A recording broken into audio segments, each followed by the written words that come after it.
राहामा नियंत्रित बजार कमिटीर मनमानी हाट बजार अलिया आवर्जना और दुर्गंधपूर्ण भरा परिवेश। जगतसिंहपुर जिलार प्रमुख व्यवसायी पेंठस्थल राहामा हाट बजार को बुझाए। आखपाख प्राय 7-8 कोटी पंचायतर लोक माने निर्भरशील।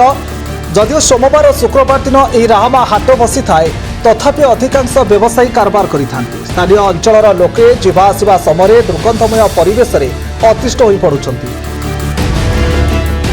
नियंत्रित बजार कमिटी अधीन हाटर रक्षणाबेक्षण दायित्व न्यस्त थिले मध्य यार परिष्कार परिच्छन्नता प्रति संपूर्ण उदासीनता थिबा परिलक्षित होईछि।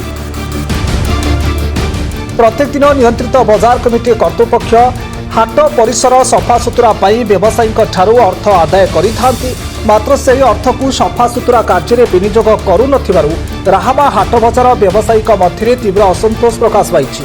ये राहामा मार्केट बजार ये बड़ बजार जहाँ कि 20-30टा पंचायत लोक ये चलप्रचल होती और मार्केट हाट दिन आसी सौदा किणती एवं ये जो अपरिष्कार कोबी पत्र एवं पनीपरिया पत्र हाट सारी गला परे से माने सफा करने कथा किंतु 2 पाली 5 पाली 8 पाली सफा हो नहीं एवं लोक मैंने बहुत अवस्था होती नकबिया भल माने जो माछ गंध कुकुड़ा गंध मनीष जो स्त्री झील बो मैंने हाट को आसी पार ना ये गंध मनीष मनीष नाक आमर तो होनी माने से जो पचरा ए कोबी सीजन कोबीटी 3टा 20 बिक्री होची 4टा 20 बिक्री होची निरला पचरा। तीर्तलरू Nalinikant report Metro TV Odisha.